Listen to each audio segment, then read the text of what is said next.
Okay guys, welcome to section 4, pre-launch. So now that we have your Shopify store built, there's a few things that we want to have in place before we take off the password protection and make your store live.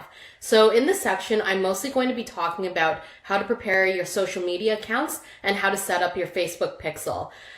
When you have your store launch, you want to make sure that these things are in place so your store looks legit and you're tracking who's coming in and out of your store. So let's get started on section 4.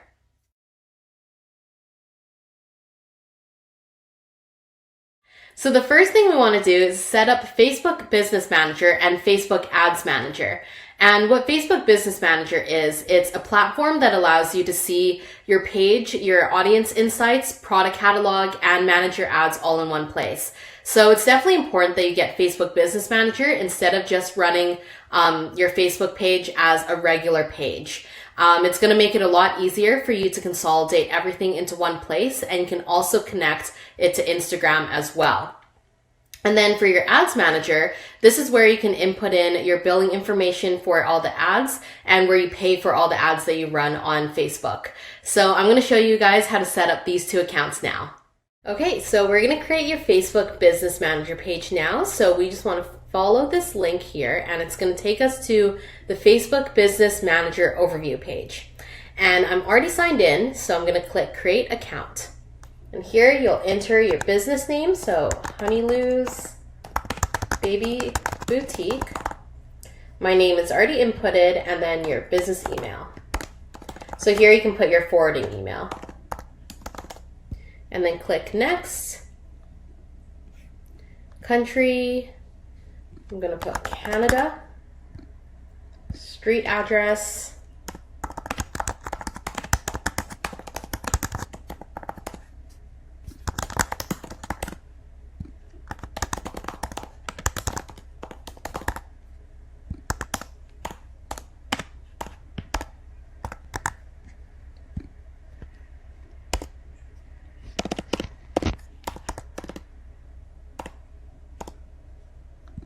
And here you can put your website. So you can see this is why we do this step after. Even though you can set up a Facebook page before, you'll want to do this after you set up your website completely, and also you have your forwarding email set up. Okay, and submit.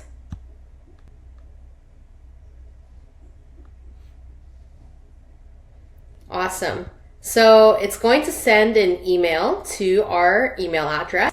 So just make sure that you go to your email and you confirm it. So this is the home page of your business manager. So now that we're on this page, there's a few things that we want to set up. So first is we want to connect the Facebook page that you've already created. So we're going to click Add Page and then add a page that you own. So you're just going to have to enter in the URL. So I'm just going to copy it from my other tab. Input it in here, click it, and add page. So now this page is going to be connected to your Facebook Business Manager account. Awesome. And then next, we want to add your ad account. So click this button right here, Add Ad Account. And if you already have an ad account that you're using for any other businesses, you can actually add it to this business manager and it can all be connected in one place.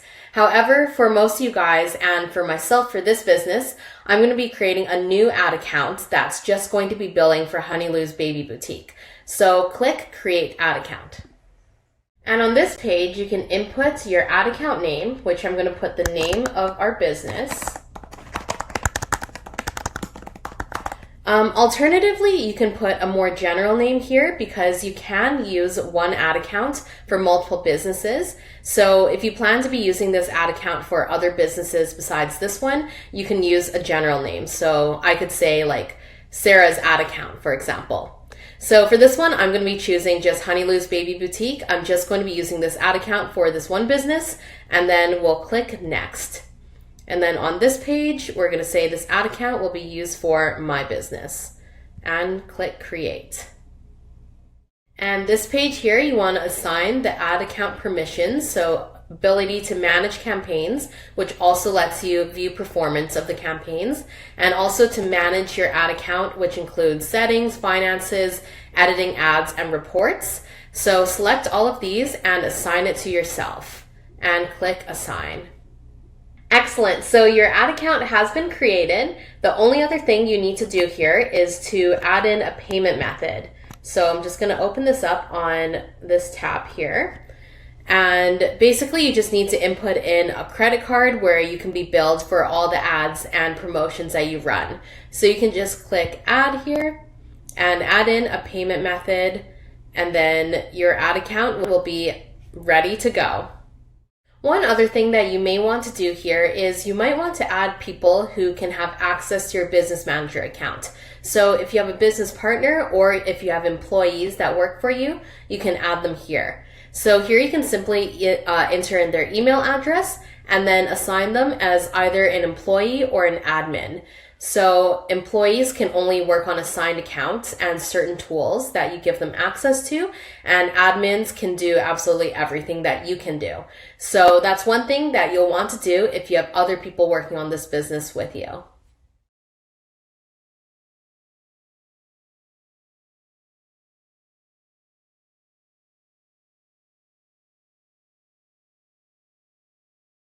Okay, so now that we have your Facebook Business Manager and Ads Manager set up, we want to set up your Facebook Pixel. Basically what a Facebook Pixel is, it's a Facebook analytics program that allows you to collect data from your website, track conversions from your Facebook ads, optimize your ads, build targeted audiences for your future ads, and also remarket to people that have taken some kind of action on your website. And a lot of online stores and businesses won't add in the pixel or they won't know how to. So if you're able to do this step, it gives you a huge advantage data-wise over a lot of other competitors out there. So I'll show you guys how to set it up now. So from your Business Manager homepage, you want to click this icon up here, the Business Tools menu. And from there, you want to go to your Events Manager. So on your Facebook Events Manager, you're going to get a few different options. One to set up your Facebook Pixel, one to track offline events, which is if you're selling in stores, and then another to track app events. So we're not going to focus on these right now in this course. We're just going to focus on the Pixel. So when you initially come to this page, this should have a button that says Get Started.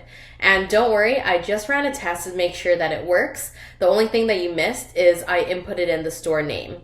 So I'm going to pull this up again, and after you input in your store name, it's going to take you to this page. So you have a few options when you're setting up your Pixel. You can add code using partner integration, manually add your Pixel code, or you can email instructions to a developer if you don't want to set it up yourself. So the great thing about Shopify is that you can actually add the code using an integration, which means it's a lot easier to set a Pixel than adding in code yourself. So I'm option. And it's gonna take me here, and we're gonna select Shopify. Okay, awesome. From here, you just want to follow the on-screen prompts. So first, you want to turn on automatic advanced matching. What this does is it relays information such as emails and phone numbers that you get from your website through to your Facebook account. So it basically syncs all your data and allows you to access everything from any platform that you're on. And click continue.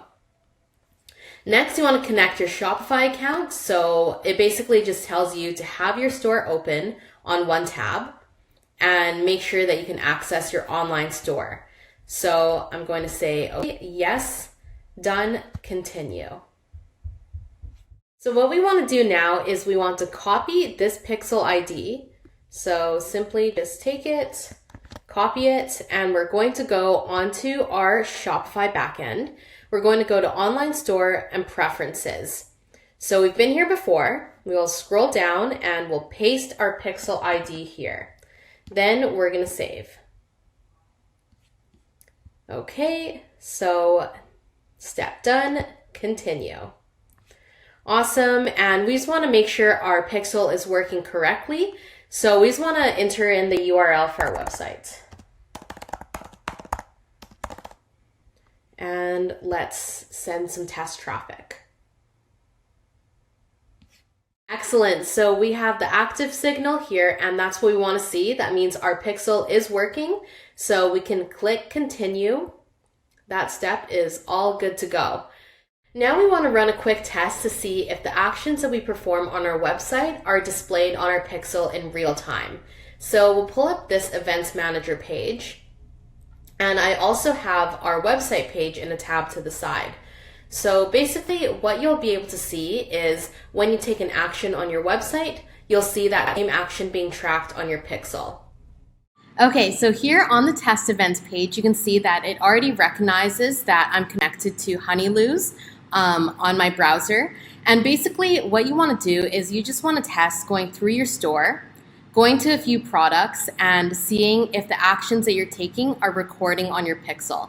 So I'm going to go to this product, add it to my cart, and let's go back to the Pixel and see if it was recorded. So you can see here, yep, we viewed pages, we viewed content, which is our product, and we added to cart. So that's perfect. It shows that our Pixel is working and recording the actions that people are taking in real time. So now that you've ensured that your Facebook Pixel is working, you can click on Overview and you can see all the events that happen on your store over time. And in Phase 6, we're going to be looking more at Facebook Pixel and looking at how we can use it to create audiences for our store. Now, in the meantime, while we're connecting Facebook to Shopify, we want to connect it on our online store as well. So here, there's a section called Sales Channels, and right now we only have Online Store. So we want to connect your product catalog to Facebook and Instagram. So you want to click this button right here, and you want to click Facebook Shop. And it takes us to this page. So here you want to click Connect Account, and it's going to get you to log into Facebook. So just click Continue. And just click the page that you want to connect this Shopify store to. Hit Next, and yes, you want it to manage your pages, and click Done. So say OK. This page is going to automatically refresh. Just want to select the page that you just connected and just hit Connect Page. Accept these terms and conditions. And then it's going to refresh again and your page is going to be connected. So if you haven't upgraded from a trial to a plan yet, you are going to have to do that before your Facebook shop is active. But basically when it's active, what that means is people are going to be able to shop directly from your Facebook page instead of having to go onto your online store. And that's what these multiple sales channels mean. It's basically more channels where people can shop without having to come to your store directly. And while you're here, you might as well add Instagram as a sales channel as well. So when you add Instagram as a sales channel, what it's going to allow you to do is you can tag products in your posts. So when you post a photo from Instagram on your phone, usually you can tag people in your products. And then when you add it as a sales channel through Shopify, you'll also be able to tag products as well in those photos. So just continue with the setup process. It's going to be the same as the Facebook setup process. And when you're done, you'll be able to tag products in your photos on Instagram. So the final thing you want to do with Facebook Pixel right now is to download the Facebook Pixel Helper Chrome extension. So it's this symbol right here, that's the extension, and you just download it like any other Chrome extension through the Google Store. So basically what it does, it's a great way to quickly see if your website is running properly with Pixel. So you can see that when I go to a page that has Pixel installed, this is going to turn blue. And you can see that, yes, one pixel found at honeyloos.com. And if you ever have any issues or if it's not lighting up, then you can quickly troubleshoot Pixel. So this is a great way to quickly see if your website is working and to see what pixels are installed on a site. So once you have that installed, we can move on to the next thing.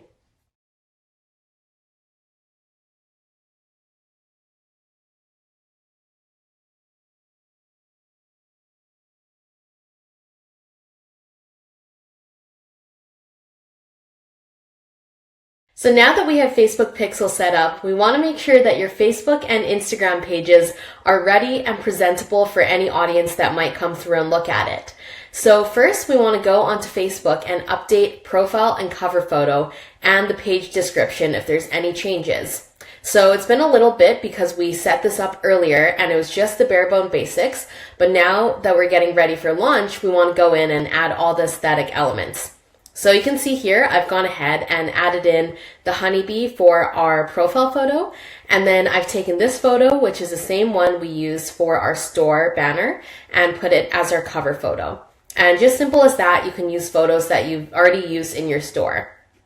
And then if you go to the About section, I've gone ahead and added in the username as Honeyloos. So this, you can actually add a username on Facebook, and if people search this username, they'll be able to come to your page. So kind of similar to Instagram, but it actually works for Facebook as well. And then here, if you have any changes in your About section, you can change that there. And then also I've gone in and put in our story, which is I've just taken the same thing from the About Us page on our website and put it into this section. So just little details that when people come in and look at your Facebook page, it looks like it's presentable and it's a fully functional store. Now, the next thing you want to do is you want to do the same for your Instagram. So I've pulled up Instagram here, and I've also put in the profile photo. And then in the description, you can put your tagline. So motherhood made functional. I like to use this for Instagram because you have limited space. So this is a good place to put your slogan. And then just a little description: baby, kids, maternity, mom's must-haves, and more. And we ship worldwide. And here, make sure you insert your link to your store.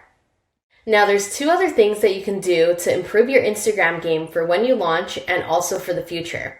So the first thing you can do is to research hashtags using Keyword Tool. And we actually used Keyword Tool earlier when we searched for keywords to use in our product copies. And you can also use Keyword Tool to search for Instagram hashtags. And hashtags are important because it allows you to communicate with members of a similar community that you're interacting with, and to communicate with people that are searching for the same niche items and same niche topics that your company is a part of. So, for example, I can type in one search query and see where it leads me. So first, I'm going to search baby. All right, so pulled up right here is a whole list of hashtags that have the word baby in it. So you can look through them and see which ones you could possibly use in captions that you use on Instagram. So you can look through, and baby boy would be a good one, baby shower, baby girl, having a baby, and you can just look through and pick out ones that would work for you. So after looking through a variety of hashtags, I look through queries with baby, mom, kids, etc. I pulled up 30 that are relevant to Honeyloos. So I have ones such as baby, baby shower, as well as moms of Instagram, mom goals, kids gear, mommy blog, and Insta moms. So every post on Instagram allows up to 30 hashtags, so you should find 30 that work for you that you can put into your captions. Next, I want to talk about Instagram followers and social proof. So it can be pretty hard to build an Instagram brand with 0 followers. So I recommend for every new brand to get a kickstart on your follower account by signing up for free trials. So there's 2 websites that I recommend for this. One is idigic.net, and the other one's famoy.com. So using these sites, you can simply enter in your Instagram username and your email, and you'll be able to get 10 to 100 free Instagram followers immediately. And this is a good idea because when people come to your Instagram page and they see that 0 people are following you, you basically lack that reliability that people look at when they're finding a new brand.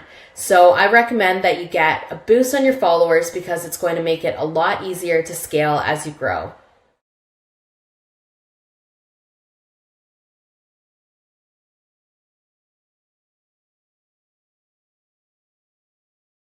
The next thing we want to do is to add some posts to your social media. So it's always a good idea to already have some posts before you launch your store.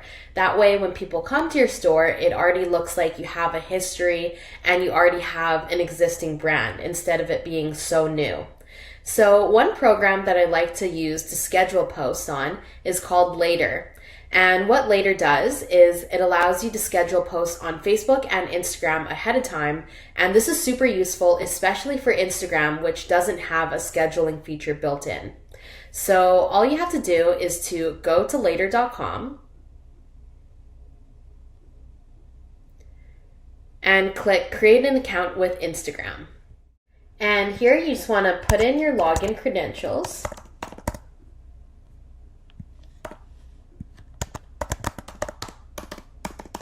And click Login. And click Authorize. So you're just going to use the same login information that you do on for your Instagram account. You don't have to create a separate account for Later.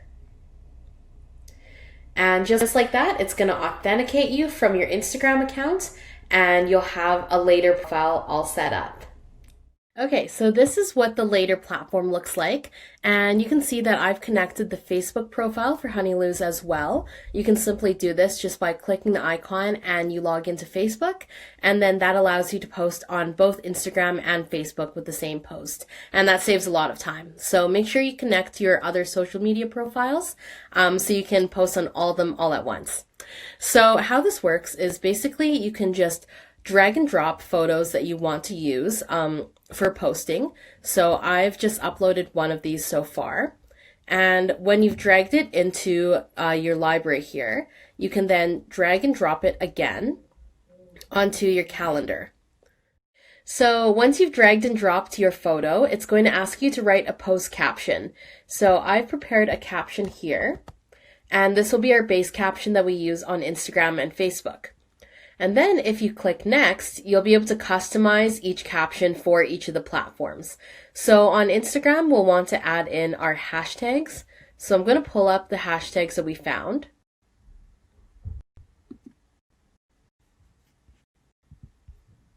Okay, so just copy these in and add it to your caption. And you'll just want to add some spaces here. So you can just add periods here, just so it's not so overwhelming to look at when you have a block of text and then a block of hashtags. And then on Facebook, what you want to do is you want to add a call to action link. So I typically do shop now, and then I link our store.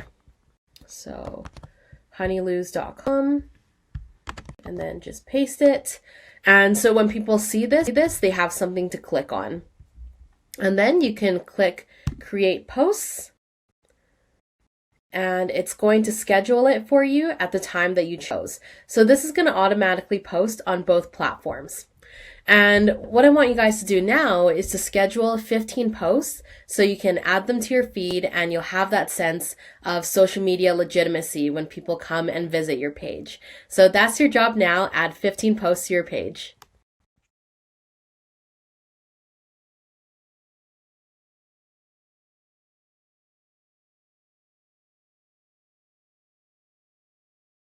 The next thing you want to do is to create a coupon code for your store. And I like to have at least one coupon code running at a time, because a coupon code is just a great way to incentivize people one extra step and make them make that purchase. So let me show you guys how you can do that. So if we go onto our Shopify backend, we can go to the Discounts tab and click Create Discount.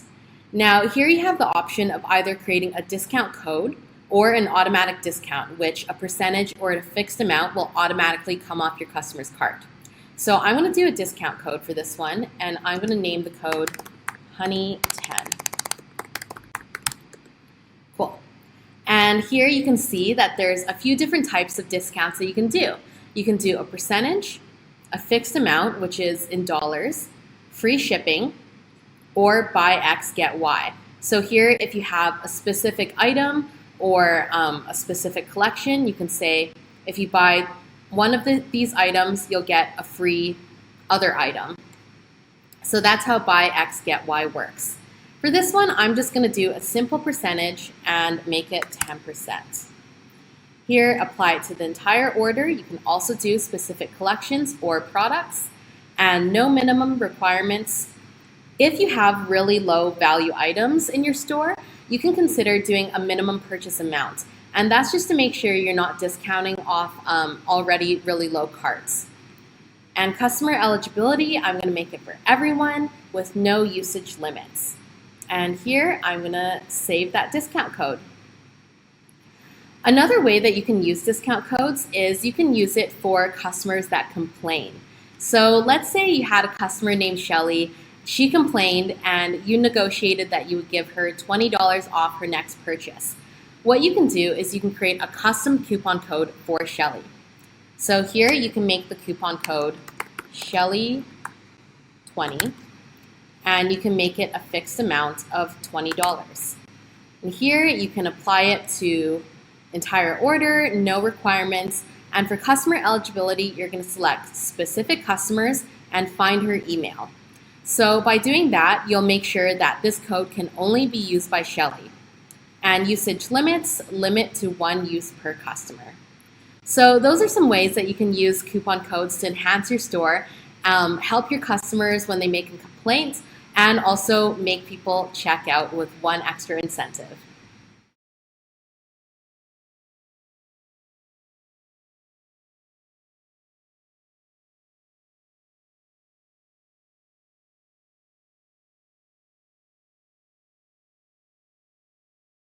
Okay, moving on to email automations.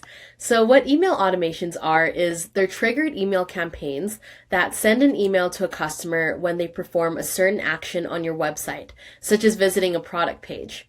So for example, if you ever get emails from companies that say like, we saw that you forgot something. Did you want to come back and shop with us? Or you left this in your cart. Come back and view what you were looking at. Those are email campaigns that are automated by their system that get sent to you when you go to a product page or add something to your cart or visit a certain collection. So I'm going to show you guys how to set that up. Okay, so if we go to our website here, I'm on our apps page and I've already installed OmniSend. So OmniSend is my preferred app that I like to use for email marketing. I think it's a really fair price and it's really easy to use. And it starts off being free, and then once you reach a certain threshold of users, then you start paying for the service. So it's a really good platform to use, and it's the app that I recommend. Okay, so the first place that you guys want to go on OmniSend is forms. And what forms are is they're ways for us to collect user emails when they come to our website. So I'm just going to open this in a new tab. What the newsletter sign up form is, it's actually the bottom bar of your website where people can sign up for your newsletter. So when someone enters in their email and hits subscribe, they're considered to be entering into the newsletter sign up form. So if we go onto this page, this is the success message that people will get when they input in their email. And then if they enter in an incorrect email or they don't enter in their email, this is the error message that they get. So that looks good. That's the messages that people will get, and then you will be receiving their email in your side of the system. So I'm going to save and close that. Okay. So we've got our newsletter sign up form set up, and now we also want to set up a pop-up form.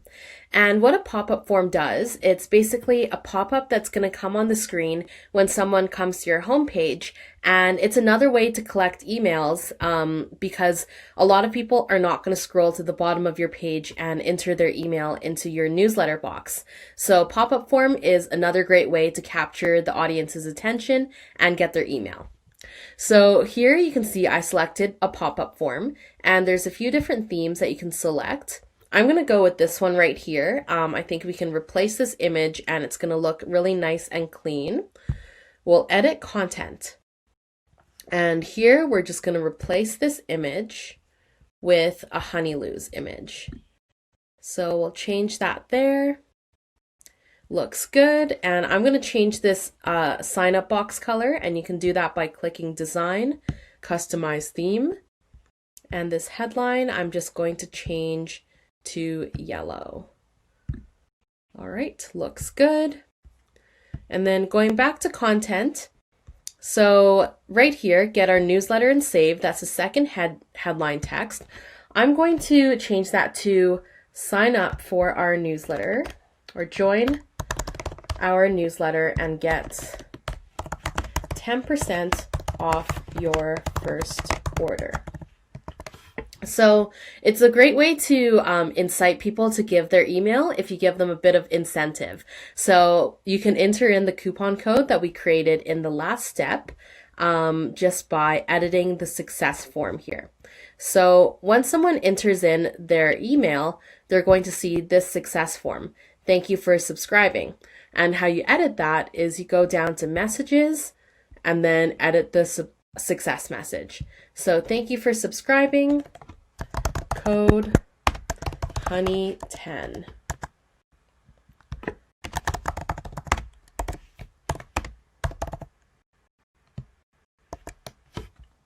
Okay, so I want to make sure that looks good.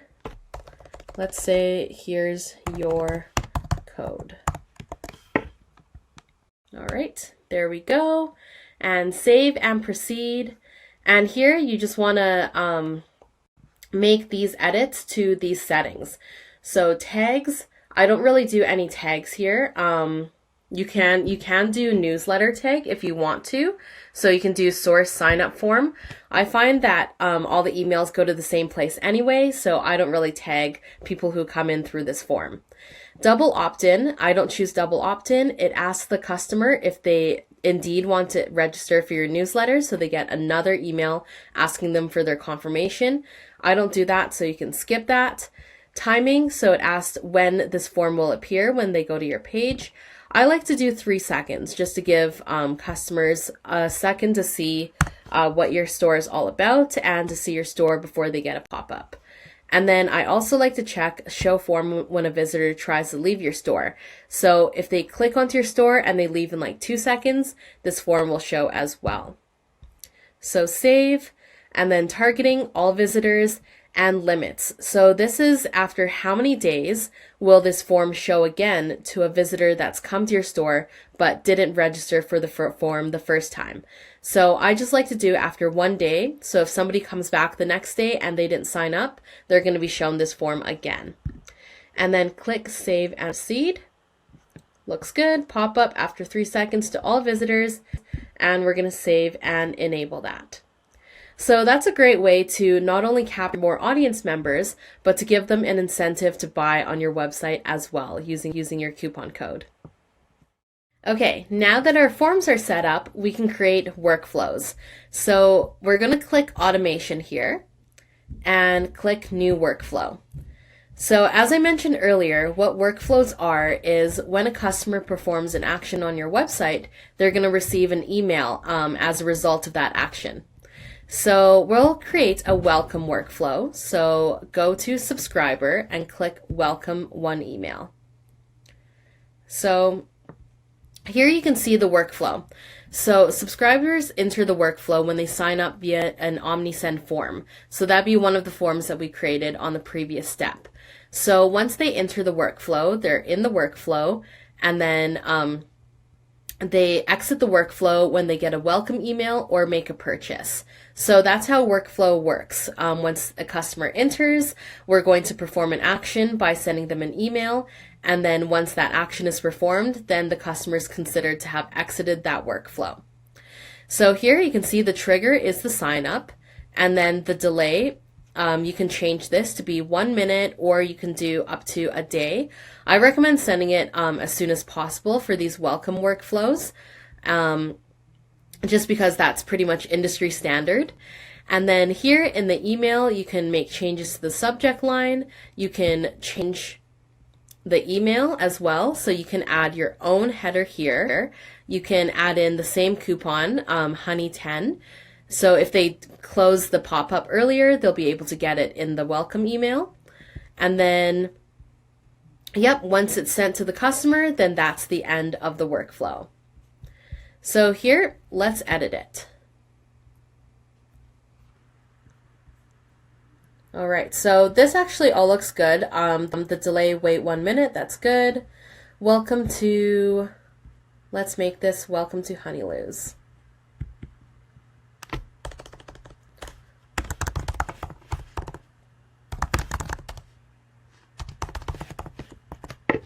welcome to the Honeyloos community. And then here, add in your email. So info@honeyloos.com. Excellent. And then let's edit the content. Workflows are great because it's pretty much all set up for you. You only have to make very minor edits. So here you can select an image. So I'm just going to add in the image that we took earlier. Let's see how this fits. Okay. Let's see. Let's edit this to be a little bit smaller because it is quite large on this page. So we'll resize this.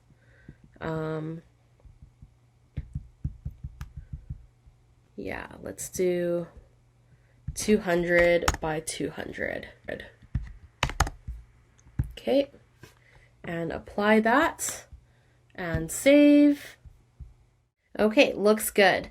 And then now, so here there's a coupon discount box here, and OmniSend is actually going to generate a custom coupon code there. So if we go to this box and we go to the conditions, you can see that it's 10% off, and you can change the expiry period as well. And I just choose apply discount to all orders. So this is just another way that you can incentivize people to shop at your store and engage with your store after they make their sign up with you. So the only edits I'm going to make here is I'm going to go to settings and I'm going to change the colors of the button to yellow and also the text to yellow. Maybe I'll choose that yellow. Okay, cool. Save. Let's see. Okay, there we go. The background color, also yellow. Okay, that looks good. Yeah, we'll do this darker one here. And awesome, so we'll save. So my opinion is you don't have to make your email automations that complicated. They're just quick little, basically, notifications that we want to send to our customers when they engage our store. So you don't have to do that much editing on it. Just simply plug in your logo or if any color changes you want to make. And then if that all looks good, then you can save and go back. Okay, so now that we've edited our content, we just want to make sure that everything is how we want it. The display is correct, the content's good, subject line's good, and if everything looks good, turn the status of your workflow on. So now your workflow is going, and if anybody signs up via one of your forms, they're going to receive this workflow. So I like to create workflow for signups, abandoned carts, and cross-sells. And there's a bunch of options of workflows built into OmniSend, so you can pick the ones that you think best suit your business. So I'm not going to go through how to make the abandoned cart and the cross-sell emails because it's essentially the same as creating the welcome email. You simply just plug in your logo, make a few small changes in terms of the theme and the colors, and then you activate the workflow. So it's super easy and you just repeat the same process for the different workflows that you want. All right, guys, so if you've been following along and building your store as we go, your store is ready for launch. So this is a super exciting step, and in phase 5, I'm going to take you through a checklist to make sure that your store is ready to go, and then what to do on your opening day, and then also what to do if you receive an order. So I'll see you on phase 5.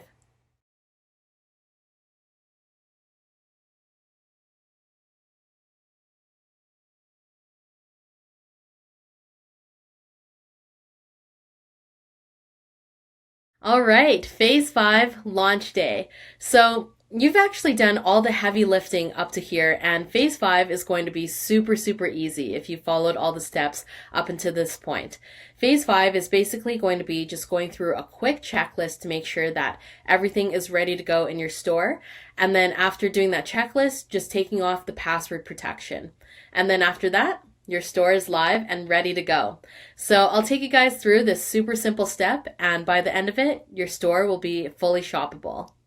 So, the launch checklist is simple. It's simply 5 things that you want to check before we open up your store. So, the first thing is to check all your products for grammar and for photos. So, if you have any blurry photos or any incorrect grammar, this is the time to fix it. Second, you want to make sure that Facebook and Instagram sales channels are connected and people can shop your store through those channels. Next, check that Facebook Pixel is working. Check that your forwarding email is correct, and then check your billing and payout information. So if we go onto Shopify right now, so I've already gone through and checked through our products, so we're not going to go through those one-on-one. But the next few things to check is that our Facebook shop and Instagram shop are connected, and to confirm that the products are uploaded on there, you can see that our online store has 11 products and these stores also have 11 products. So everything that we have on our online store are also on Facebook and Instagram.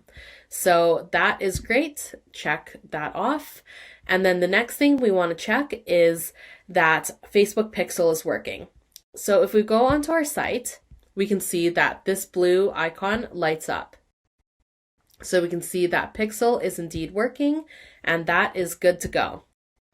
And then we just want to go to General and see that our contact email is info@honeyloos. So just making sure that it's not our personal email there, it's the forwarding email. Awesome. And then next, you just want to check that billing, you have your correct credit card on file. And then also payment providers, that you have your payout set up. So I can actually see here that I need to complete the Shopify payment setup process. So that's why it's a really good idea to go through this checklist to make sure that there's nothing that you missed along the way that can hinder you in the process when you already have your store open. So I'm going to complete the account setup process so I can get paid once we get a sale. And then after that, after you've done your 5-step checklist, you'll be all good to go to open up your store. So if you've gone through the checklist and everything looks good, then now it's time to take the password protection off your store. So how we're going to do that is we're going to go onto your back end and click Online Store. And you're going to see right here that it's going to say Online Store is password protected. We're going to disable password. Scroll down, uncheck that Enable Password box and save. And now we'll just do a little test. We'll go onto an incognito window and we'll go to our website. And you can see the store is live. So scrolling down, you can see that the store is now fully shoppable. Anybody that comes to your domain is going to see this front page. They're not going to see the password and they can start purchasing from your store.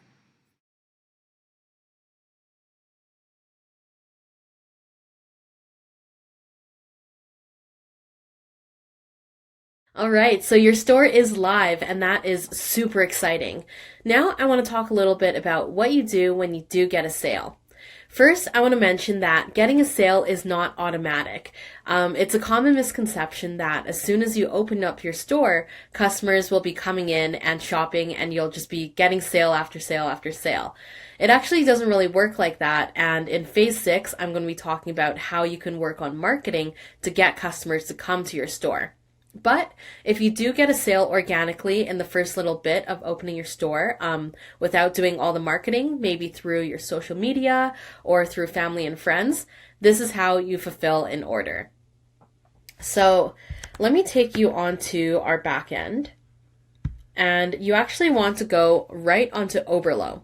So I've created a draft order here, and once you get an order on Shopify, it's going to come directly to your Oberlo backend. So this is how it's going to look. It's going to show the customer, and you can click on the customer's name. So it's myself, and it's going to show all the information. It's going to show what item they ordered and what supplier it's from. All right, and when you're ready, just hit Order Product, and this is going to take you to the AliExpress page for this product, and this is going to happen really fast. Basically, the Oberlo plugin is going to add the product to your cart and also fill in your customer information for you.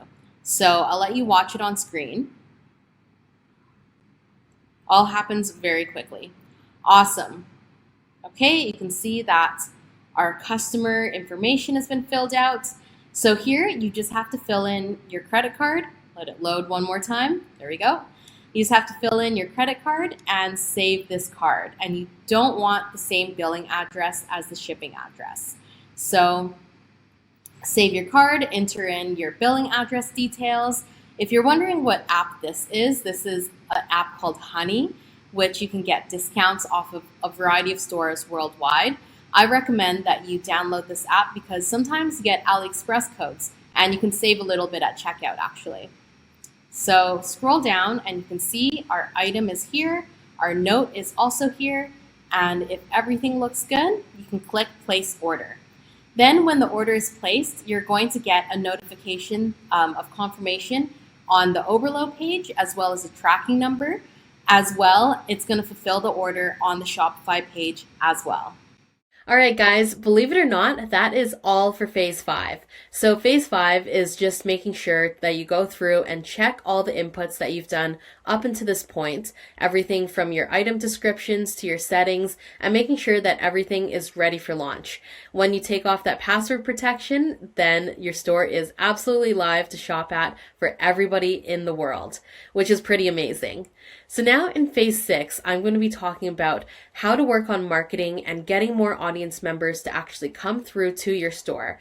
I'm also going to be talking about setting up systems to make sure your store is sustainable and runs successfully for a long time. So we'll see you in phase 6.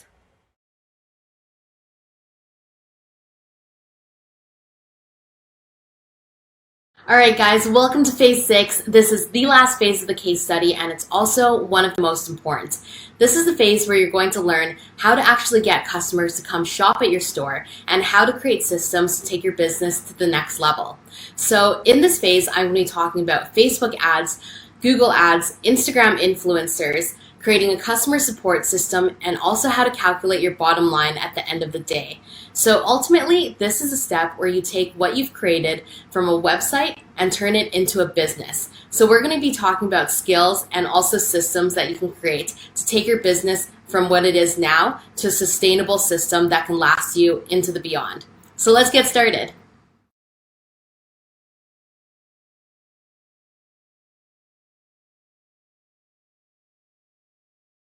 So the first advertising system I'm going to talk about is Facebook ads.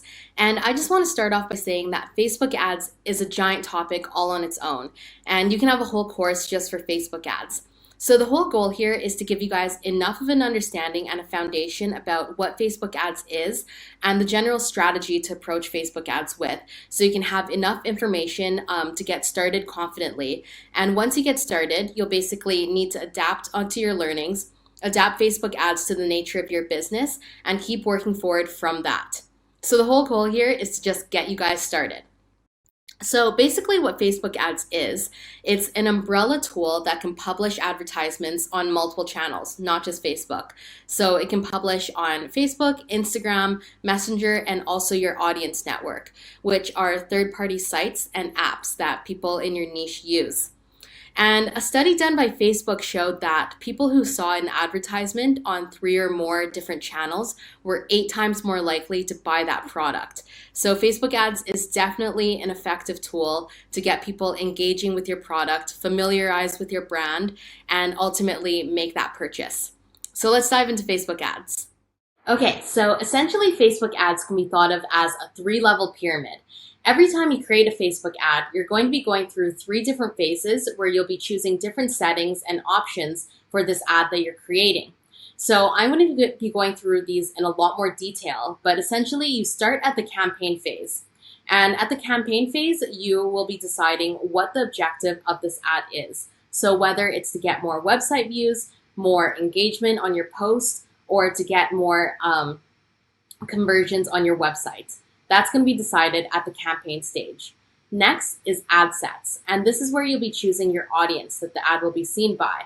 So you'll be choosing their interests, their location, their demographics, and you'll also have a chance to review the budget for this set of ads.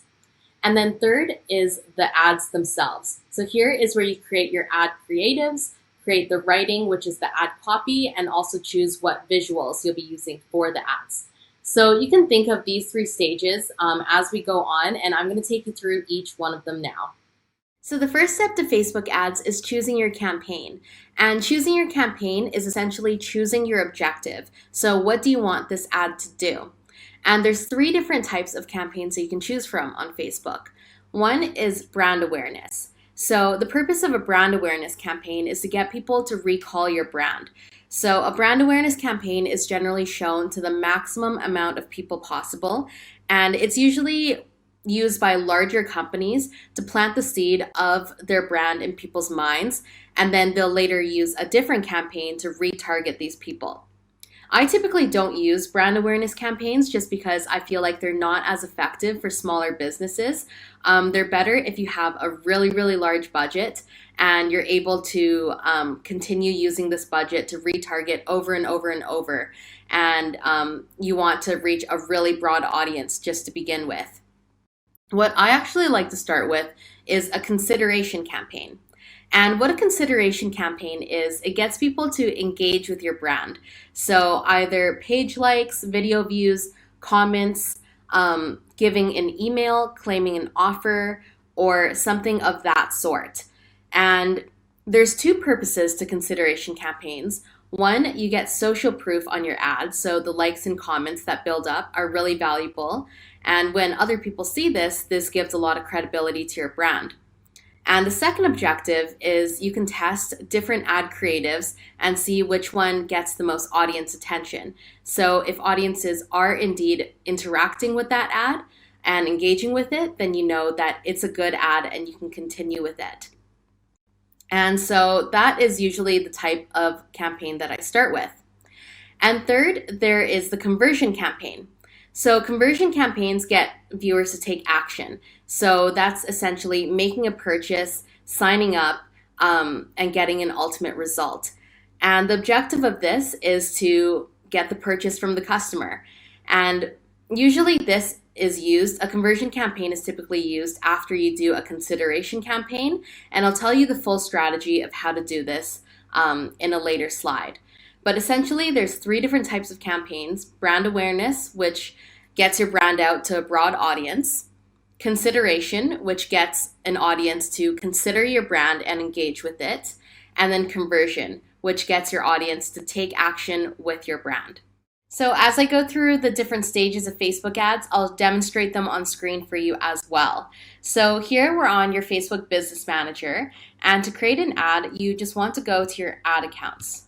So go to your ad account right there, and it's going to take you to your ads manager. And from your ads manager, you're going to click create. So this will create a new campaign for you. And you'll actually be able to see all the stages that we just talked about right here. So the campaign, you already have an ad account, your ad set, and your ad. So here is what is your marketing objective. And we have awareness, consideration, and conversion. So if you're confused, Facebook is really good because they actually have information buttons for each of these. And you can also read this help article for choosing an objective. There's definitely a few to choose from here. So you want to make sure you're choosing the right one for your ad. So for this one, I'm going to choose an engagement campaign. And I'm going to scroll down.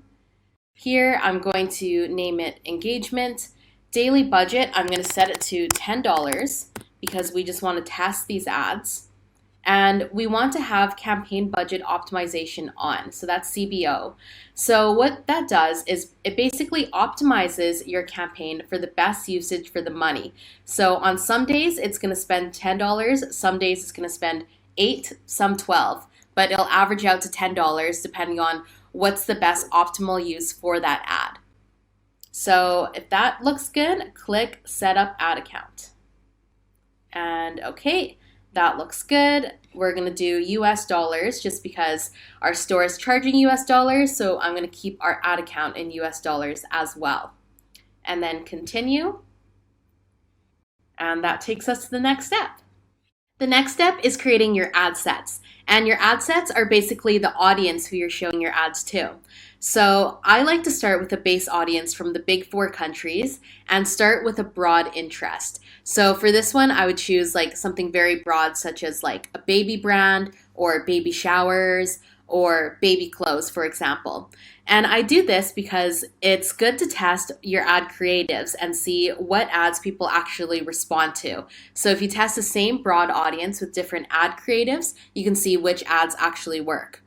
Then in the conversion stage, you can target more specific interests for people that are really into this type of niche. And then you'll have ads that definitely work and people that are definitely interested in the niche. That combination will get people to buy. So in this stage, you'll be able to choose some features such as your audience's age, where they're from, and their interests. And I'm going to show you guys a cool tool called Facebook Audience Insights, where you can get more information about your audience. And then you can narrow your audience in a later phase. And also in this phase, you can schedule an end date for your ads so you don't forget about it and spend a lot of money that you don't want to spend. So let me show you guys how that looks in practice. So this is the ad sets page. And I'm going to create an ad set that's targeting the big four countries, ages 25 to 38, with the interest in Johnson's Baby, which is a baby brand. And it's a really good idea to use a brand as an interest target because people who are interested in a brand are likely to be engaged shoppers in that niche. So let me show you how this works. So here we're going to create a new audience. And in the locations, along with Canada, I'm going to add the United States, Australia, and the UK. And I typically like to add it through the drop-down menu because sometimes when you type it, it doesn't work. Let me show you. So it's going to give you like a bunch of addresses instead of the country itself. So I just use the browse button and find the country. So Australia, and then we'll go to Europe and find the UK. Okay, so you've got your big four countries, and scrolling down, we're going to change the age to 25 to 38. And gender, we're going to target women. And in detailed targeting, this is where you can enter in their interests. So here I'm going to enter in Johnson's Baby and click that.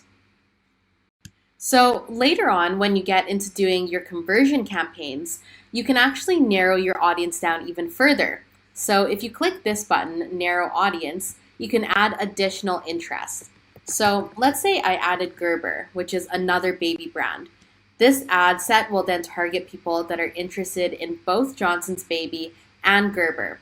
So this is a really good tool because then you can target people that are really into this niche. If they have both of these interests, then they're obviously very, very much into the baby niche.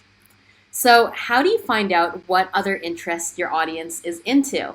Well, there's a tool called Facebook Audience Insights, and I'll show you how that works. So on another tab here, I have our Business Manager pulled up again. And here we can go to the Business Tools menu, scroll down and go to Audience Insights. So here on Audience Insights, we're going to learn more about the people we're going to target. So here you're going to select an audience as everyone on Facebook. And here you can select your location. So you can choose the big four countries or specific locations. So I'm actually going to take a look at the US and see what our American audience is into. They're usually the biggest market, so it's good to look at their specific interests. And age, I'm going to set it to 25 to 38. Gender as women, and interests as Johnson's Baby. Awesome. So that narrows down our audience to 500 to 600,000 people. And that went down from 1 billion, which is what we started as at the beginning. So some cool things you can do here is you can click page likes. And what this is going to show you is other pages that this audience likes. So household supplies, Dreft. I actually don't know it, never heard of it. So this insight is teaching me new things about our audience. clothing stores, Pink Blush Maternity, and Chic Soul. So all sorts of different categories that your audience also likes. And then down here is a tool called the affinity. So what the affinity is, it's how likely your audience is likely to like a page compared to everyone else on Facebook.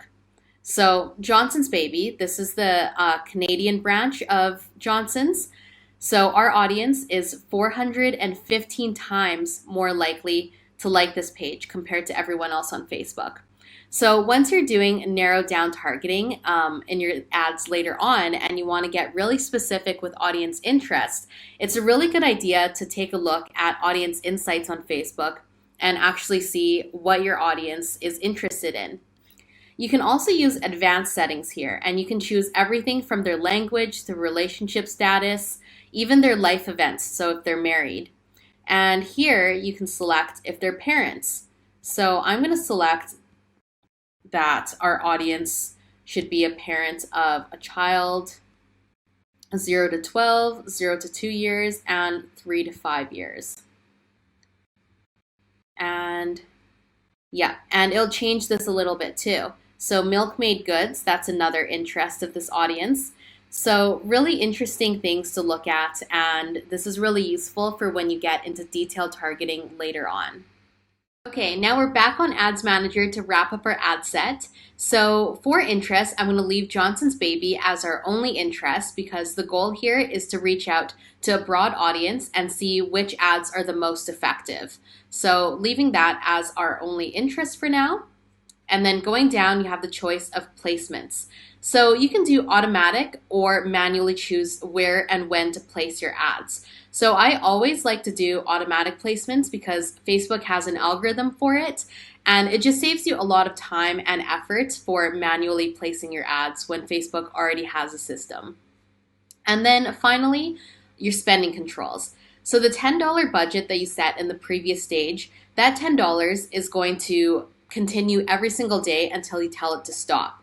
So you want to make sure you set an end date for your campaign. And I would run this campaign for 1 or 2 weeks and see how it does. If it's not attracting any kind of attention at all, then cancel it. If it is attracting feedback, then you can continue. So set your end date and then click continue. So the last step to Facebook ads is creating the ad itself. And I have 4 tips for you for creating a really good ad creative and an ad copy. The creative is the visual aspect and the copy is the writing that comes with it. So I have an example here of an ad from Rover, which is a dog walking service. And I think they've done a really good job with this ad, and I'm going to go through why. So the first tip that I have for you is to use eye-catching visuals. So they've used a bright green in both their logo and also in their ad creative. This green is definitely going to stand out, and when people scroll through their timeline, this pop of color is going to make them stop. So you want something that's eye-catching and is going to catch an audience's attention and make them stop in their timeline and notice your brand. Second is to write to your audience and use simple language. So there's really no need to use flowery language in ads. The simpler, the better, and you want to get straight to the point. So here they've said Rover sitters and dog walkers offer love and care, and of course, adorable photo updates.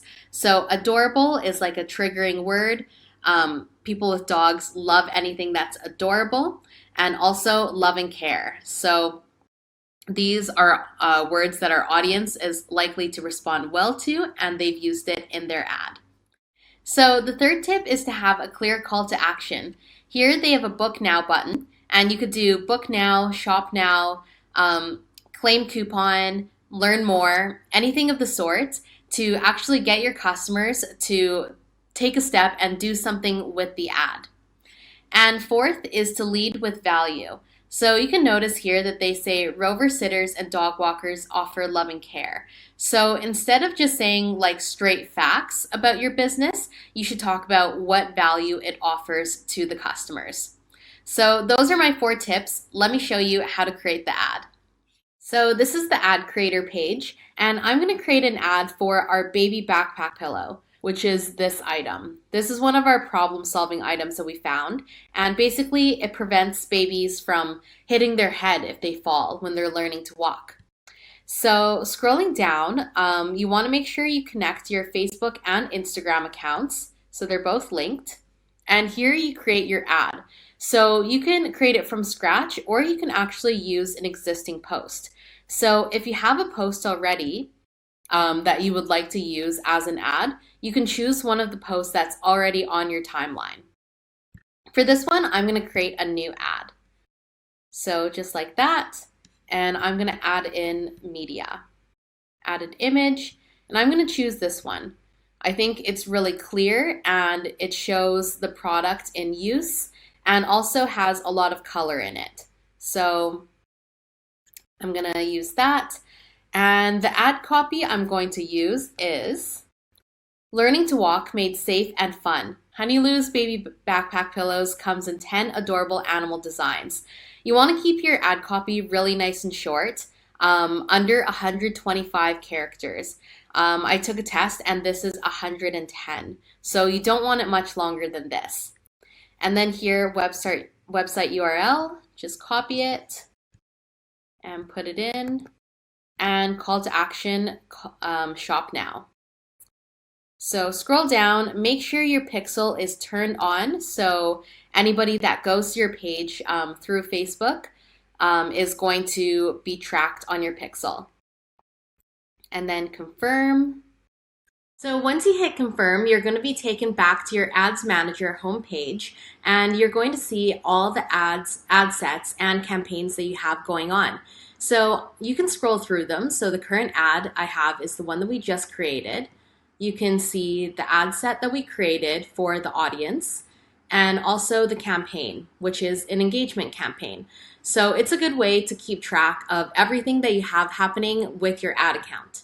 So when you're running Facebook ads, there's some terms that you should be aware of so you know how your ad is performing and you can understand if it's doing good, not doing well, or what improvements you need to make with it. So the first term to know is results. And this is going to be shown as a number, and it's how many times your ad achieved the outcome set by your campaign. So if the desired outcome is engagements, then it's going to show the number of engagements that ad got. Second is reach, and reach is how many people saw your ad. And third, impressions. Impressions is how many times your ad was on screen. So impressions is generally higher than your reach because let's say your ad was seen by 10,000 people, but it was shown 20,000 times on screen. So that's the difference between reach and impressions. And fourth, cost per result, so CPR. And this is going to be shown as a dollar amount. And this is how much it costs to achieve a result. So let's say you had a conversion campaign where you wanted people to make a purchase and it cost you $10 to get each result. That means it costs $10 for each purchase that ad generated through Facebook. Next is click-through rate. And this is the percentage of people that perform a click on your ad. So a click can be a variety of things. It can be liking your ad, sharing it, commenting, going through and clicking buy now. Any kind of action that a customer clicks your ad is going to be considered a click. So the average click-through rate on an ad is 0.9%. So if your ad is performing lower than that, then you should kind of think about why your ad isn't engaging your audience. Next is cost per click, and that's the average cost for each click that we just discussed. And finally is website purchase ROAs. So ROA is return on assets, and basically what this means, it's the ratio of how much you spent on the ad versus how much money it generated in sales. So if you had an ROA of 5, that means for every $1 that you spent on ads, you made $5 from sales from that ad. So let me show you where to see these on your Ads Manager. So on the Ads Manager homepage, you can see that some of these statistics are already on screen for us. So here we have results, reach, impressions, and cost per result. You can also look at the next three, and they are quality ranking, engagement rate ranking, and conversion rate ranking. And this is going to rate your ad from above average, average or below average. And there's 3 below average categories, whether you're in the bottom 35%, bottom 20%, or bottom 10% of ads. And basically what this is, it's Facebook is going to give you an estimate of how good of quality they think your ad is compared to other ads that are advertising to a similar audience. And it's going to do the same for your engagement and your conversion. And this is a prediction, so it's not always accurate, but sometimes it's interesting to look at.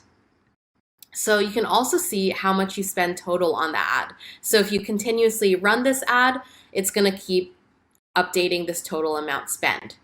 Now to add the other features, you want to click this button right here. And you want to click Customize Columns. And here you'll have a variety of factors that you can add in to your analytics bar.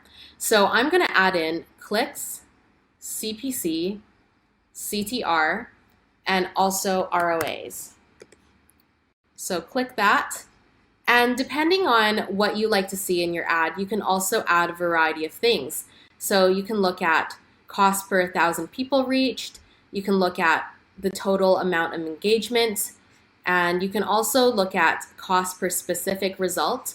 There's all sorts of analytics that you can take a look at here. I think the ones that I chose are the most important ones, but you can definitely have a lot more columns in your analytics to choose from. So choose those options and click Apply. And now they'll be shown on screen for you. So it takes a little bit of time to get the analytics feedback on your ads manager. So I'm going to show you what this page looks like on one of my other stores. So this is one of my other stores, and you can see that I have a variety of ads running. And you can see the amount of results it achieved, the reach, impressions, cost per result. These are conversion ads, so it's focused on purchases. So for example, this one, it costs $10.37 for each purchase that was generated with this ad. The ad quality rankings, the amount spent, and also the link clicks, website purchases, website conversions. So this is the total amount of sales that this ad generated, and also the website ROAs. So this ad generated $8.30 for each $1 that was put into the ad. So this is what an ads manager looks like when you have analytics going. Facebook ad analytics can be overwhelming, but there's 2 easy red flags that you can fix easily. So first is low number of impressions. And this happens when your audience targeting is too narrow. So you've selected too narrow of an audience interest, or your ads don't run often enough. Essentially, it means not enough people are seeing your ad. So how to fix it is to simply widen your audience by using a broader interest or updating the frequency of your ads. And if this doesn't work, then you probably need to increase your budget. Red flag number 2 is a low click-through rate, or a low CTR. And what this means is that your audience simply isn't interested in the ad that you're showing them. So how you fix this is you either need to adjust your audience or your ad creatives and copies. So you have to think about the ad that you're putting in front of your audience. 1, is it entertaining to your audience? Or 2, is it informative to them?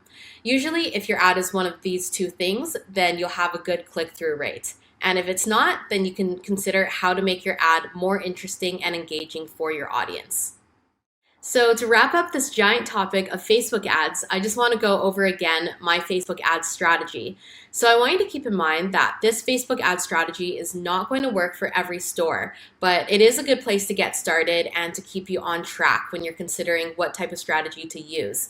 So every store might have different audiences that will react to different types of content, and also different ads that you want to be creating. So keep that in mind as you run Facebook ads and make adjustments as they fit for your store. So my step 1 is to conduct audience research. So that was when we used Facebook Insights and looked at page likes and used the affinity tool to understand our audience better. Next is running a consideration campaign.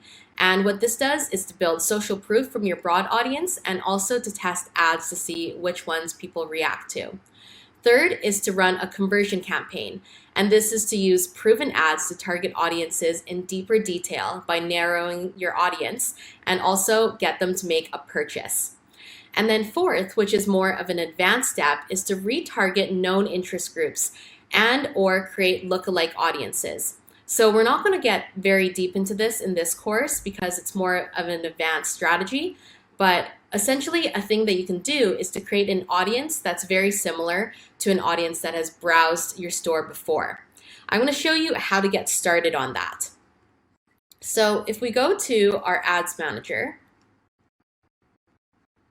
and we go to ad sets, in the ad sets where we created a custom audience, you can use create new and do a lookalike audience. So what you can actually do is to use a data source such as your Facebook pixel. And this is why it's important to have your pixel running, because it collects information about who's coming to your store. So if you use your Facebook pixel to create an audience, it's actually going to create an audience that's similar to people who have come to your store already. So you can do the same selections for the location, and you can also select an audience size. So if you do 1% of people, that means 1% of users on Facebook that are similar to the pixel that we have. So I usually like to do 1 or 2% and use that audience. So this is generally a better strategy when you have a lot more data and you have a pixel that's been running for a while and getting knowledge. So it's an advanced step, but once you get there, this is the next step that you can take with Facebook ads.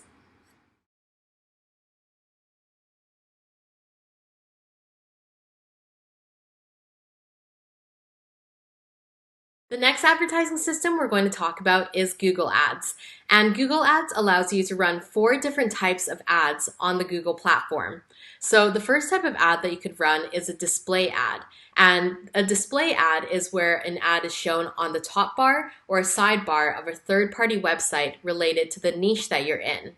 Second is a video ad. And this is where you create a video and it can be shown before or during a YouTube video. Third is search ads, and this is when a text ad is shown at the top or bottom of a Google search page. And fourth is app ads, and this is where your ad is shown on a third-party app on the Google network. So the 4 types of ads, the most common two are display ads and search ads. So I have 2 examples for you here. This one is a display ad for an RV, and so you can see here on a website, Do It Yourself RV, there's display ads at the top, in the middle of the page, and also on the sidebar. So these are all other RV companies or related companies that are advertising with RV as a related interest. And also down here, we have a search ad example. So here somebody has searched best Italian restaurants, and you can see at the top here, when you see this ad button, that means that this is an ad that's paid for by someone who's advertising their company on Google. So the Google Ads system works a little bit differently than Facebook ads, and it's good to keep these systems in mind as you move forward. So Google Ads bills on what's called a PPC system, and that's a pay-per-click system.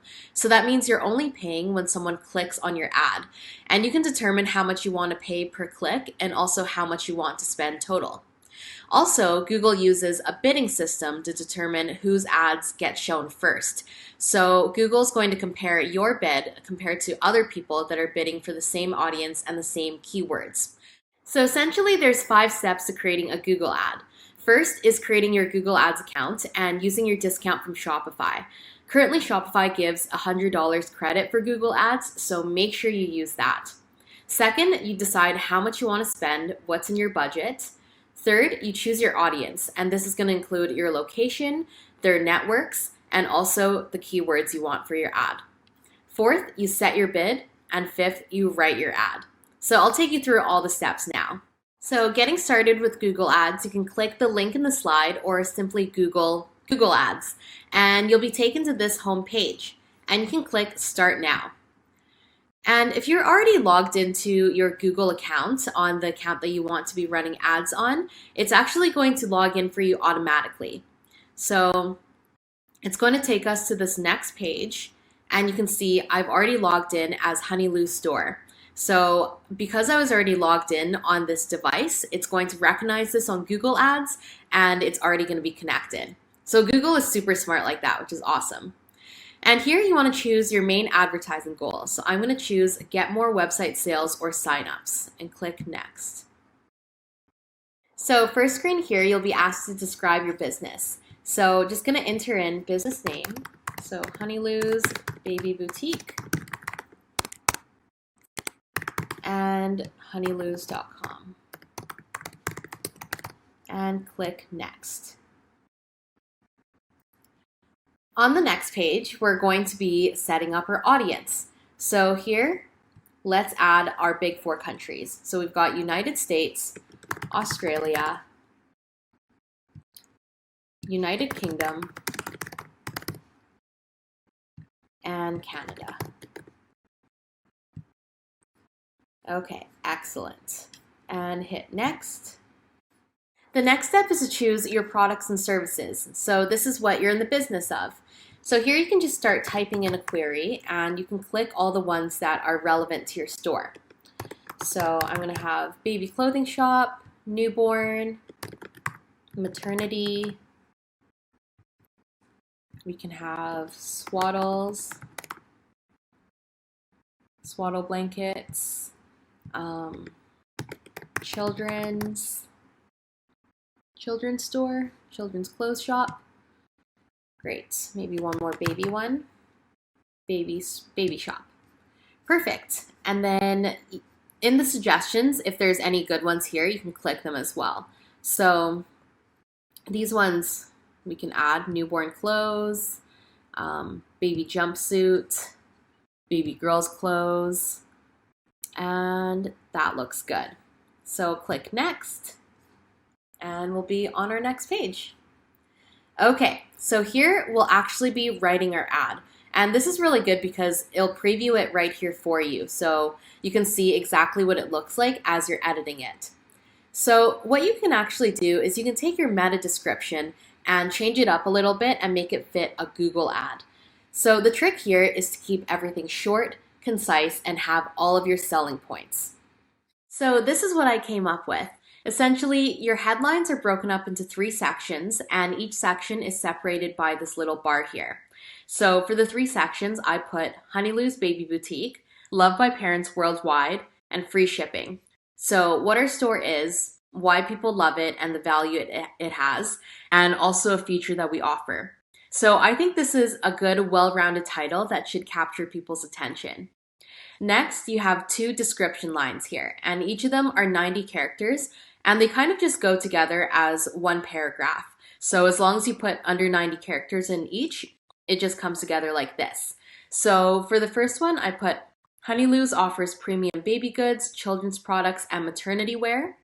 And part 2, all beautifully designed with functionality in mind. Get 10% off your order today.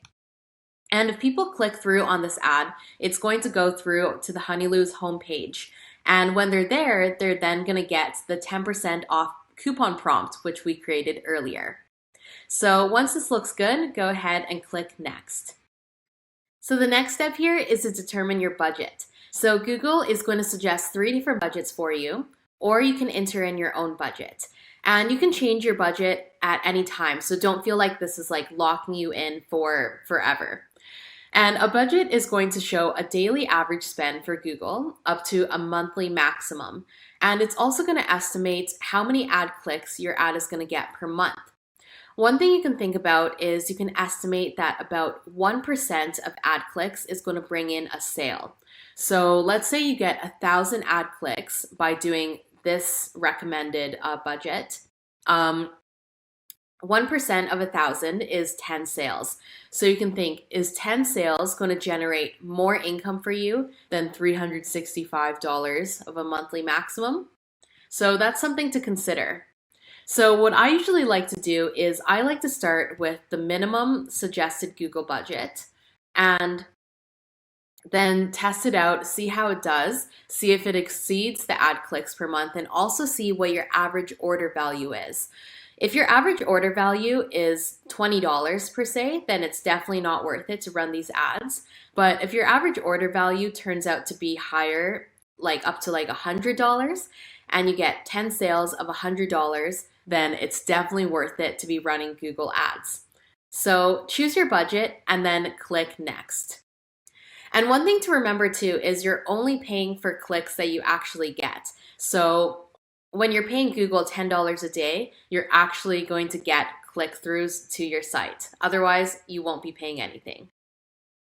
So the final step here is to just review your campaign settings. So you get a final overview that this is all the settings that you want.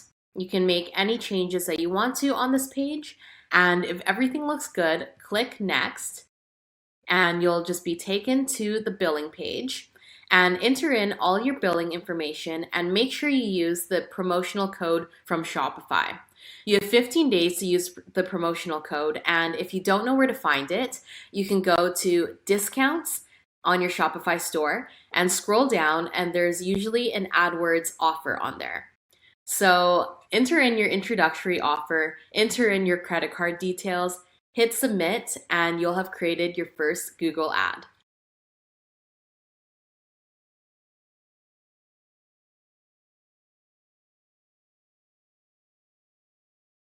All right, the next advertising system I'm going to talk about is influencer marketing. And this applies mostly to Instagram, but you can apply this to other platforms such as YouTube or even TikTok now. So there's 4 main techniques to influencer marketing. All of these are a little bit different, and some of them cost more than others. So I'll take you through them. First, you can pay for a post. And this is when you directly pay an influencer to post about your product or your brand. Usually you also send them the product and you pay them a fixed amount, depending on how many followers they have, for them to post with the product and basically endorse it. Second is you can sponsor a giveaway. And how this works is basically you would send an influencer some products and the influencer would host a giveaway. So they would engage their audience and ask their audience to tag friends, like your page, like their page, and basically get a lot of hype around this giveaway and your products. And the influencer will then tell you who the giveaway winner is, and you can send the product to the winner. Next is trading shoutouts. This one is one that I really like because it doesn't cost anything and you don't have to give any products. This is essentially when you and an influencer shout each other out on your respective pages. So you can do either trade with a post or a story, and you would post about them and they would post about you. So you can simply message an influencer if they'd be willing to do this, and lots of times you get lots of people that say yes. And then fourth is affiliate program. So affiliate program is where you give an influencer a discount code that you make for them. The influencer then shares this code with their audience, and every time somebody from their audience makes a purchase with their discount code, the influencer gets a percentage of that sale. So usually it'd be like 10 to 20% of the sale. And before you choose an influencer, you should always verify that their numbers are legit. So I like to use a system called Flanks. And Flanks basically is an engagement calculator, and it shows what percentage of an influencer's followers are engaging on their content.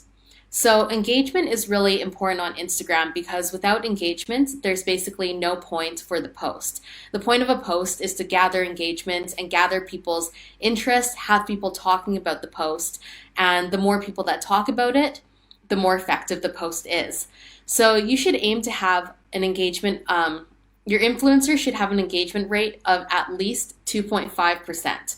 So you can see that some of these searches here, some accounts have higher engagements than others.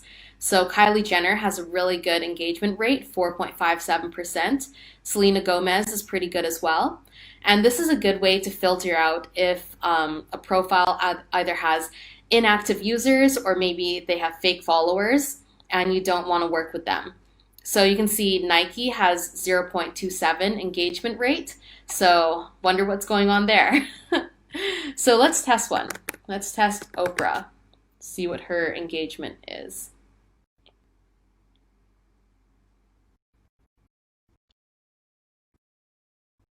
One big mistake that people make when they work with influencers is they just choose people with a really high follower count and they don't check the engagement rate. So you can see Oprah's is only 0.88%. Now, these big name celebrities are always, they're in a different league. But if you're starting small and you're working with influencers that are 5, 10, 50,000 followers, even up to like 100,000 followers, you really need to check the engagement rate to make sure that it's worth it for you and they are worth the cost that they're billing you at. So make sure you check your influencers. And I'm also going to show you what you can send to your influencers to get them to be part of an affiliate program. So this is an example of a message that you can send to an influencer, and I typically just direct message them on Instagram. And then sometimes they'll tell you to send them an email, which then you can send the same message over email. So essentially it just says, hey person, this is the team from your company, and we think your page is a great fit to be an ambassador for a brand. We'd like to send you a free product. This is optional. You don't have to send a free product. We typically do. And offer you a personalized promo code that gives you a discount to all of your followers and pays 10% for every sale that uses your code. Let us know if this is something you're interested in and we'll get you set up. And then, so basically, you would just create a discount code for that influencer so you can make it just their name. And every time that code is used, you would know because it would show up in your orders. And I actually use an app called Affiliately to manage influencers. So you can just download this right on Shopify and it'll track how many times an influencer code has been used and how many sales were generated by an influencer and exactly how much money they brought into your store. Then at the end of every month, you can pay your influencers through PayPal. I found that PayPal is usually like the best system.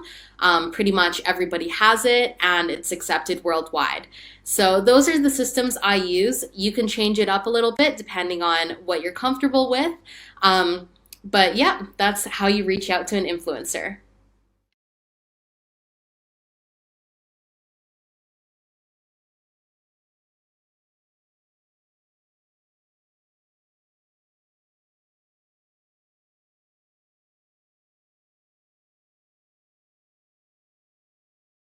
So that's it for advertising systems.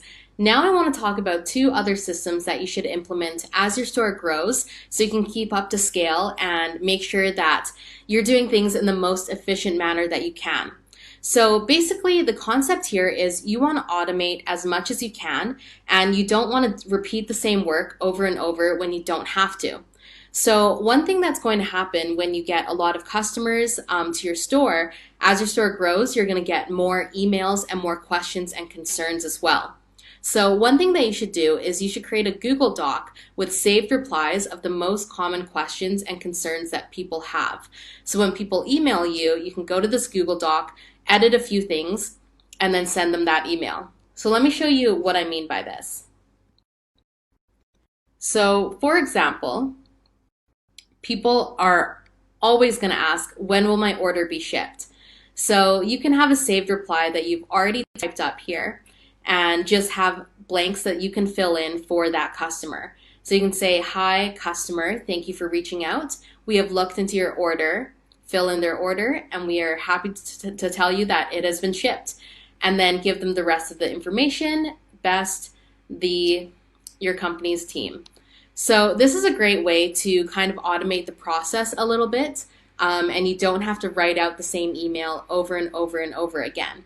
So I would suggest you making a manual of the most common questions you get, and as questions come up, you can add it to this manual and grow it. And one other benefit of having this document is if in the future your company grows a lot and you need to hire a virtual assistant, this is essentially a training document that you can provide them with, and they'll be able to look through this and see all the answers that you typically give your customers. So this is something that you should create as your store scales and goes on.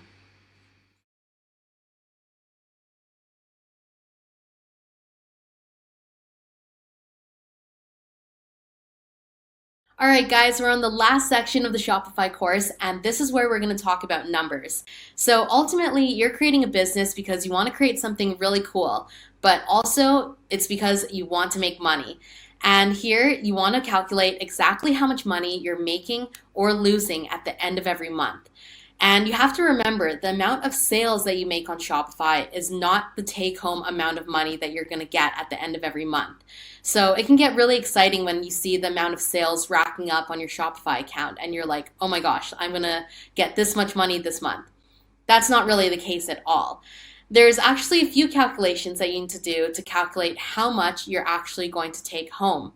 So there's four main terms that you need to know, and that's gross profit, gross margin, net profit, and profit margin. So the first is gross profit. And the gross profit formula is net sales, which is the number that Shopify displays as the amount of sales you have for the month, minus your total product cost. Your total product cost is basically the cost of your product plus the cost of shipping. I calculate this all together because it gets charged as one charge anyway, and it makes the calculation a lot easier. If it was just the product, typically it's called cost of goods, but for calculation's sake in dropshipping, the standard is to use total product cost, which includes the shipping cost. So your gross profit is your net sales minus your total product cost, and what that gives you is the amount of money that you're left with before you calculate in all of your other operational expenses. So purely calculating the amount of sales you made minus how much your products cost to get and to ship. Next is gross margin, and gross margin is calculated as your gross profit, which you just calculated, divided by net sales, which is given by Shopify, multiplied by 100. And this is displayed as a percentage. And basically what the gross margin is, it shows the percentage of your sales that you're left with after you've subtracted all of your total product cost. So if you have like 70% left, that means your products only cost 30% of your entire sales. So basically, if you're left with a really, really low gross margin, that means you don't have a lot of room for advertising costs or flexible room to spend money. So these first two calculations give you a good idea of how much your product and your shipping is costing you relative to how much money you're making in sales. Now, the next two calculations are going to show you how much money you're actually taking home. So the third calculation is the net profit formula. And your net profit is the dollar amount that you're actually making at the end of the day. And this is calculated by taking the gross profit, which you calculated in the first step, minus your total operational expenses. Your operational expenses are everything that's not product costs and shipping. So that's going to include advertising, Shopify subscription costs. If you have employees, then employee costs, contractors, equipment, anything else that you need to run your business. So you take your gross profit minus all other costs, and that is the dollar amount that you're left with to take home at the end of the day. Now, one other good thing to know is your profit margin. And your profit margin is taking the net profit, the dollar amount that we just calculated, divided by the net sales given by Shopify, multiplied by 100. And that shows you what percentage of your net sales is actually take-home profit. And in dropshipping, a good number to aim for is 20%. So 20% is pretty average industry standard, and it's a good goal to aim for. Now I'm going to show you how all of these calculations work in practice. So to show you guys this in practice, I have a document for you that you can use to calculate your bottom line at the end of every month. So here I'm going to show you what this looks like in practice, and you should be doing this every month for your store. So let's start with this example in January. Let's say you made net sales of $1,000. And keep in mind too, Shopify will already account for any discounts, sales tax, and returns. So the number that you get as your sales on Shopify will already account for those things, so you don't have to worry about it.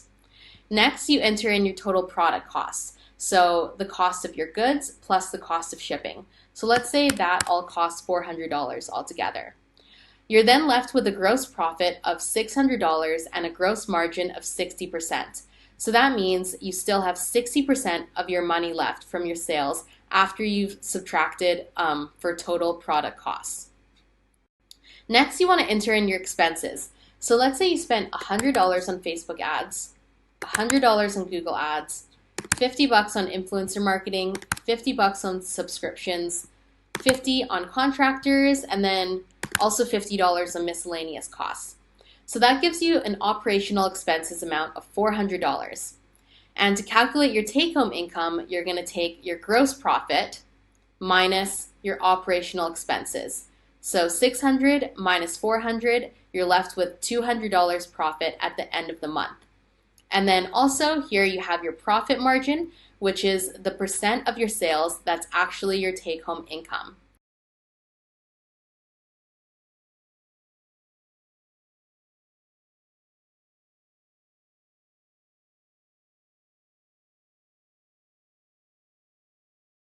All right, guys, so that is it for the course. We've gone from beginning to end for dropshipping on Shopify. So as we wrap up here, I just have a few reminders and takeaways for you guys. Whether this is your first store, your 10th store, or you're working on an existing store, the 4 pillars that we talked about at the beginning of this course that apply to any dropshipping store still stand, and they stand for any kind of business you'll ever create. So as a reminder, those 4 pillars for a successful dropshipping store are to select a problem-solving product and build a store around this niche, build a social community that's served by the product, test more ads, not more products, and to grow your community through collaboration and consistency. Now, if you do these 4 things, you'll always be on the right track. And if you think about it, if you're engaging in an audience and selling them on something that's going to make a difference in their lives, you'll always have a business. So at the end of the day, have fun, enjoy the process of learning. You're going to learn so much on this e-commerce journey, and I'm so happy to have taken you along this journey with me. Thank you so much for watching, and I hope you learned a whole ton about dropshipping.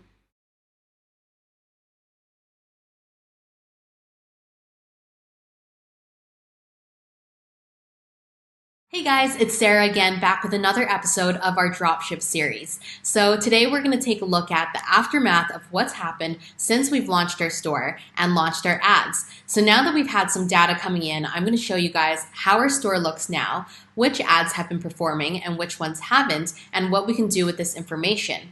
I'm also going to talk about some advanced ad strategies that you can implement into your ad campaigns to get more sales and more customers coming into your store.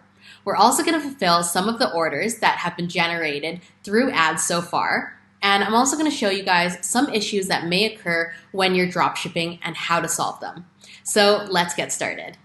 Hey guys, it's been about 2 weeks since we officially launched the store, and I just wanted to give you guys an update about how everything is going, how the ads are running, and what everything looks like right now. So as you can see, I made some updates to the site, and I changed the theme, changed the logo, and just made everything look a little more cleaner. So that's one thing we've updated, changed the website, and I've added in our collections, some reviews, and also added in a blog. All these things will kind of contribute to the community aspect of your business, and you really want to add in these extras such as like a blog or your story and limited edition items, because it really gives your store that brand value that customers are looking for when they buy into a company. So that's the update with the store itself, and I'm going to share with you guys how the ads are performing and how everything is going on that realm. So let me show you guys.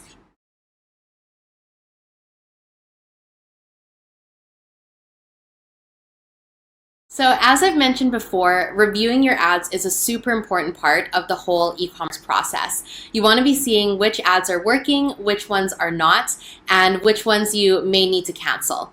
So we're going to review the ads that we're running right now, and I'm going to show you guys how they're performing. And what you want to look for is the performance of different ad copies and creatives. So if you're testing different text and different visuals, you want to see which ones are capturing attention and which ones aren't.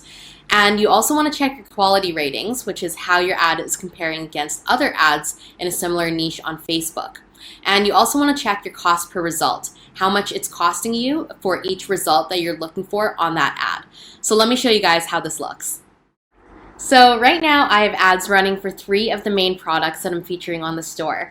One is a smart sleep therapy pod, which is like a music device to put babies to sleep. Second is a baby backpack pillow. And third is noise canceling headphones. So let me show you how the ads look.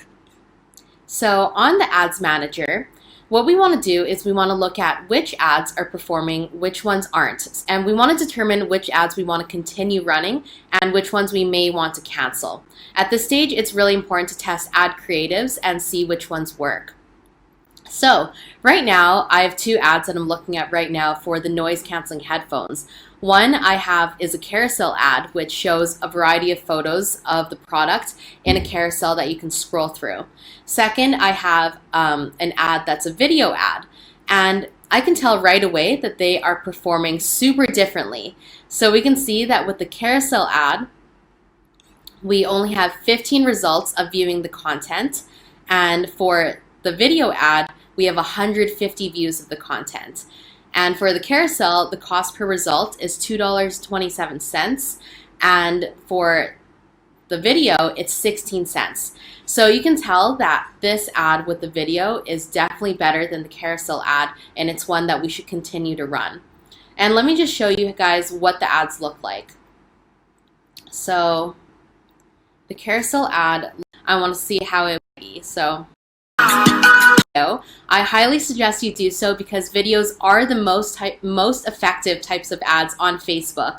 And I just simply use iMovie, and it took just over an hour to create that video. So if you have the editing skills and the video creation skills, I highly recommend that you create a video ad. So you can see that the video ad was a lot more successful, and that's basically the information that we wanted to take from this information here. And just another look at the statistics. I launched the video ad about a day after I launched the carousel one, so it's actually been running for less time. And you can see that the results, there's 15 view content, which means that somebody clicked on the ad and went to the store. So there's 15 for the carousel and 150 for the headphones. So already that's crazy. And the reach is actually lower on the headphones than on the video than on the carousel. So you can see that with a lower reach and getting more results, this is definitely a better ad. And even with the quality rankings, this ad is ranked better on Facebook than the carousel ad. So moving forward, I'll definitely use this video ad for further ads. And the carousel ad, it didn't perform terribly, but it definitely shows that there's improvements to be made, either with the visuals or with the text. I can definitely improve it and get better results than what we got here. So those are some things to look for when you're going through your ads and seeing which ones are performing and which ones are not.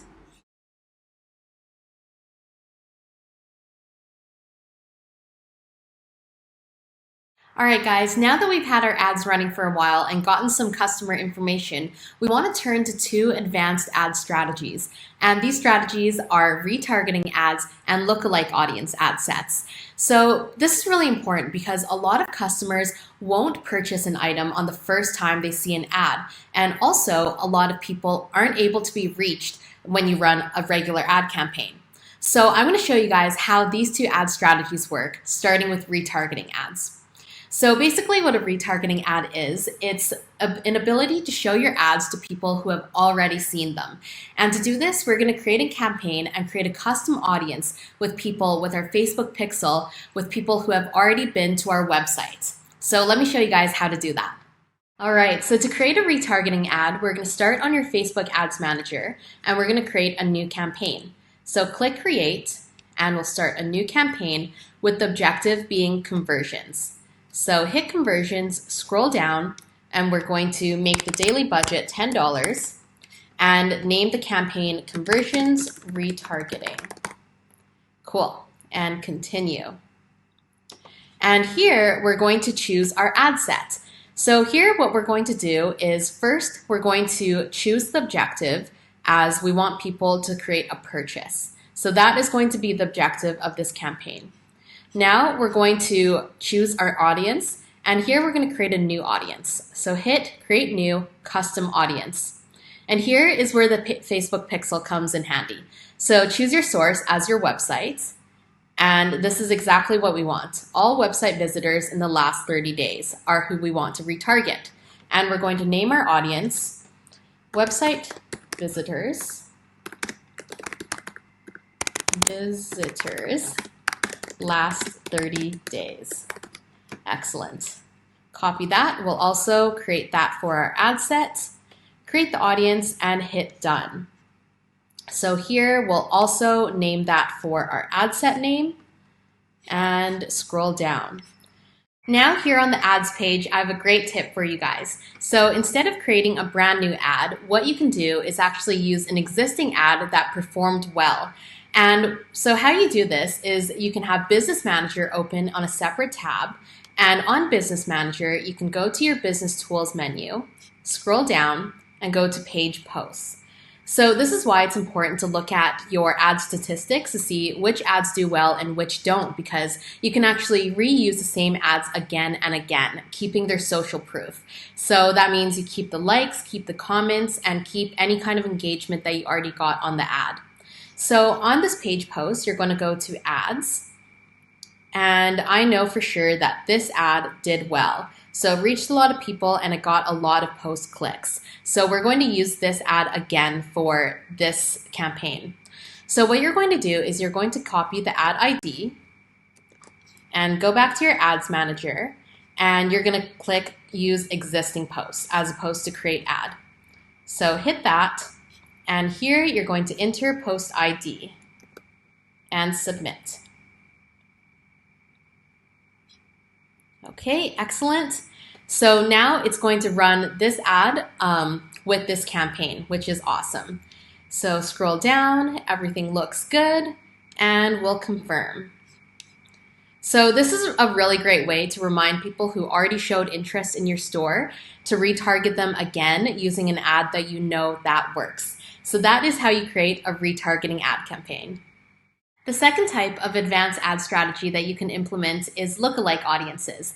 And we talked a little bit about lookalike audiences earlier, but I'm going to demonstrate a live demo for you with the data that we've collected now. So essentially what a lookalike audience allows you to do is to show your ad to people who are similar to Facebook users who have already engaged with your brand. So this allows you to capture audiences that you weren't able to capture during the initial ad, but are similar to people who like your content. So I'm going to show you guys how to do this now.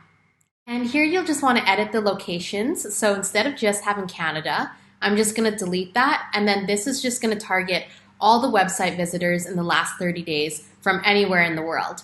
So we don't really want to specify where these people are from, because if they are from other countries, we still want to target them. So because of that, we're not going to specify the age, gender, or detailed targeting either. We're just going to limit it to anybody who's visited the website in the last 30 days. And now we can save this audience. So name it website visitors last 30 days and save. Excellent. And continue. So to create a lookalike audience campaign, we're again going to start on the Ads Manager page and create a new campaign. And here we're going to start a new campaign with a conversion objective. And scroll down, we're going to name this Conversions Lookalike Audience Websites Views. And we're going to set the daily budget to $10 and click Continue. Now on this page, what we're going to do is we're going to set the conversion objective to view content. And the reason we're going to do view content instead of purchase is because when you're reaching out to a lookalike audience, this is essentially still the first time that you're reaching out to this audience. So a lot of audiences need some warming up, as they call it, before they make a purchase. So for the first time that this audience sees this ad, they will then view the content, and then what's going to happen is they're going to be funneled into people who have viewed your page in the last 30 days. Then your retargeting campaign will then target these users again, and on the second time around, they're more likely to make a purchase. So our goal for this ad campaign is to simply get them to view a page on our website. So you're going to select View Content and scroll down. And here we're going to create a new audience. So you're going to click Create New, Lookalike Audience. And here you're going to use the data source of the boutique pixel. And you're going to select the event with the value View Content. So anybody who's viewed content on your page on the last 30 days. And audience location, we're going to add all of our locations. So Canada, United States. So add all of the locations that you're targeting. Australia, United Kingdom, and New Zealand. Okay, and then scroll down, and I'm gonna make this lookalike audience 3%. So that means Facebook is gonna take 3% of the people that match all this criteria that you selected and target them. And I'm gonna create that audience. Awesome.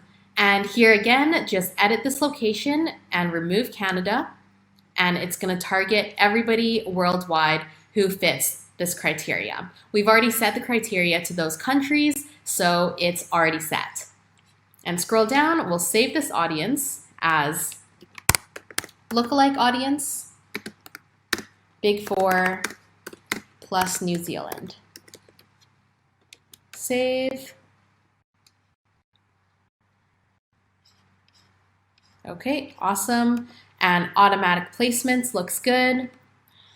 One thing I am going to edit, I'm just going to edit the age. We still do just want to target 24 to 40. And we're going to target females as well. So don't want to miss that step. Okay, looks good. Update it. Great, and it's just going to update your saved audience, so you don't have to do everything over again. Scroll down and hit continue. And again, so same with this campaign, we're going to be using a post that we know that was successful. So we're going to take this ad ID again, copy it, go back to our ads manager, make sure you select your Instagram account as well, and use existing post. And here we're just going to enter our post ID. Great, it's already filled it in. And if everything looks good, make sure the Instagram is connected. And name this ad name, lookalike audience, 40% off sleep therapy pod. Okay. Perfect, and we're going to confirm that campaign. So that is how you create a lookalike audience campaign to capture people that may not have been captured by your ads the first time around. So you're capturing people that are similar to others who have viewed your page.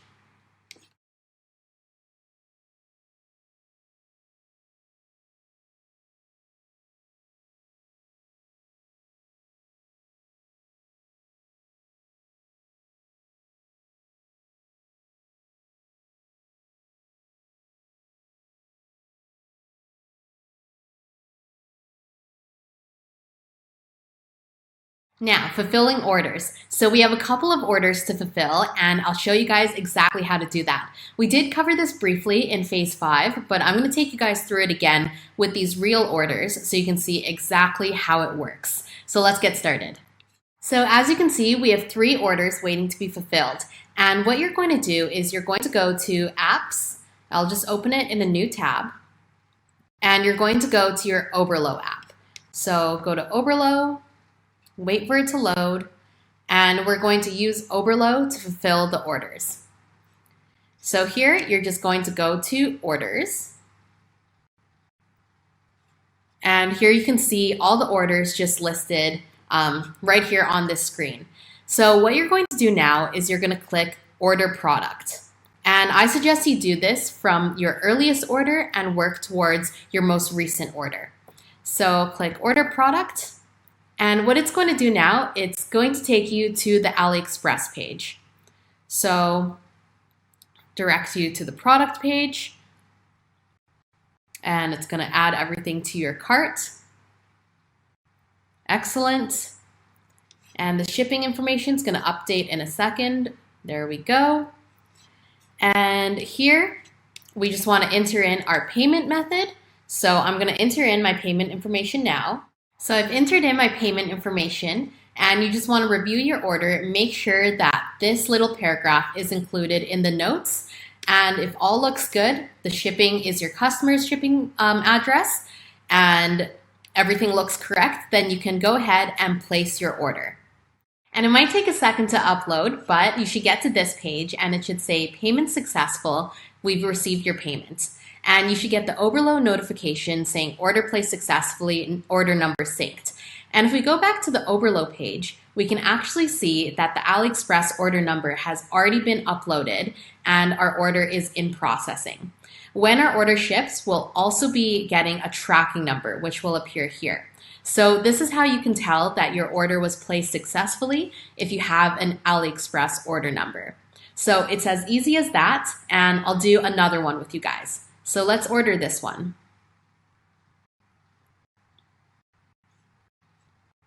Okay, and you can just let the app do its thing. This is the Overload extension working away. Okay. And this should update.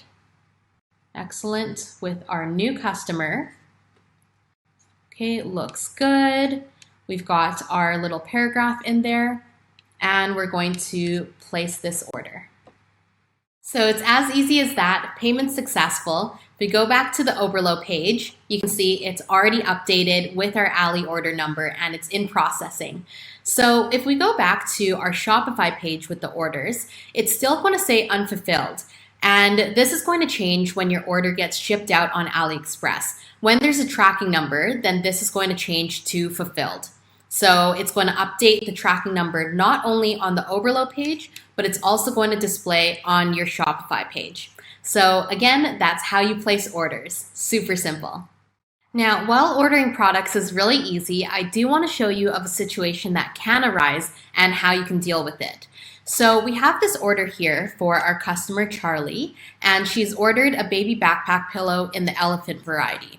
So I'm going to go ahead and order the product. And what it's going to do, it's going to start out as normal, but then when it gets to the checkout page, it's going to say that this product is out of stock. So this product is sold out or the seller has discontinued selling this product. So this doesn't mean that you have to give up on the order completely or you have to refund your customer. What you should do first is you should email the customer with her options. So if I go to this product, and I go to the varieties, I can take a look at what is in stock and what is out of stock. So if we go down to the varieties, we can see that all of these items that are zero quantity are all out of stock. So that means we still have pink sheep, pink ladybug, green dragon, butterfly, and yellow cub that are in stock. So what I'm going to do now is I'm going to email this customer letting her know that this product is out of stock, but we do have other animals that are in stock. So on Overload, you can actually click on the customer's name and you can copy their email address. So I've actually gone ahead and drafted an email that we can send to this customer. So you can simply send this from your email address for your store. And what I said was, "Hi Charlie, thank you for your recent purchase with Honey Lou's Baby Boutique, etc., etc. Regarding your recent order, we regret to inform you that due to popular demand, we are currently out of stock of the elephant variety of baby backpack pillows. However, we are fully stocked in the following varieties." Give her her options that she can choose from. Let us know what animal you would prefer as a replacement. In addition, for the inconvenience, we would like to offer you the discount code HONEY15 for 15% off your next purchase. And you can create this discount code. Thank you kindly, and we look forward to hearing from you soon. So this is a nice way to not only keep your order, but also to give the customer an incentive to come back and shop with you. So when you create this email, you can actually also copy it and add it to your customer support Google Doc that we created on the earlier phase. So on out of stock, you can create this following email, this following text, and you can replace these specified elements with X. and then you'll just know what to fill in if you ever get this inquiry again. So we are currently out of stock of XXX and that. So yeah, you can always keep this, and then next time you have this issue, you'll just be able to simply copy this, paste it into the email, and then fill in these specified areas. So going back here, all looks good. Just want to edit this, currently out of stock, and you can send off this email. And when she replies, then you can simply go on and edit your AliExpress order. And to do this, you can simply click on the title of the item and it'll take you to the product. And from here, you can simply click on a different variety of this item that the customer has told you that they want, and you can add it to your cart. So you'll come across these issues pretty frequently in dropshipping, whether it's that items go out of stock, customers aren't happy with their order, or the list really goes on. And really, it's your job to kind of come up with solutions and ways to make your systems and your services better and better so you can serve more and more people. So there's not a perfect solution to every kind of problem, but essentially you want to minimize the amount of orders that you lose and you want to retain your customers. So it's always a good idea to ask your customers what they would prefer and to give them a coupon code if something goes wrong. So this is just one example of the multitude of issues that you may face when you're dropshipping.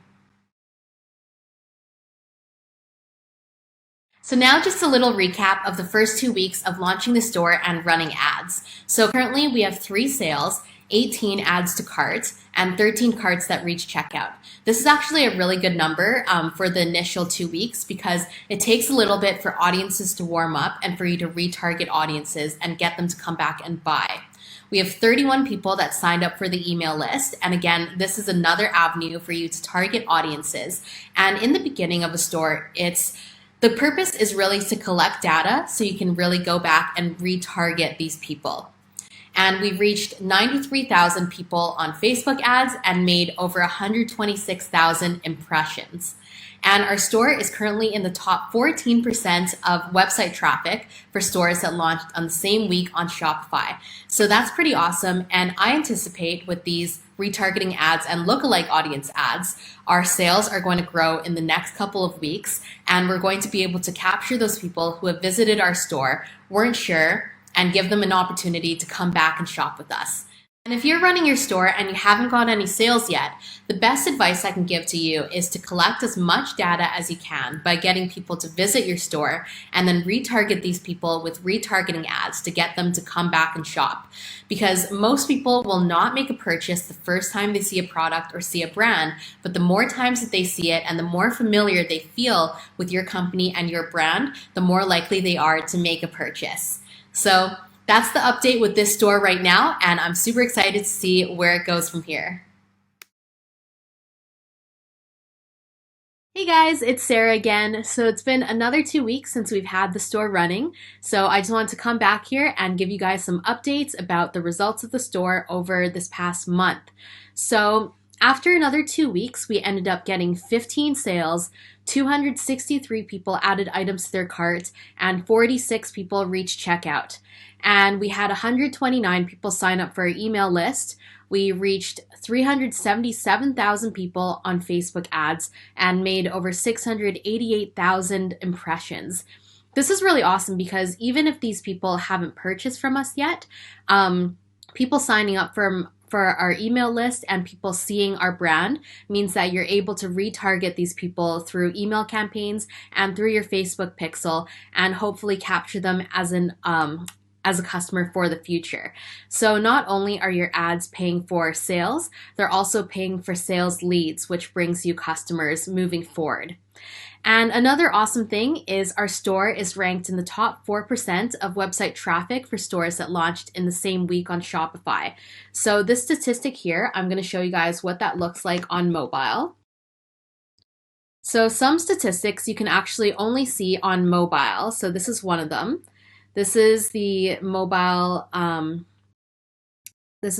screen for Shopify, and you can see down here our store is in the top 4% of stores that launched in the same week.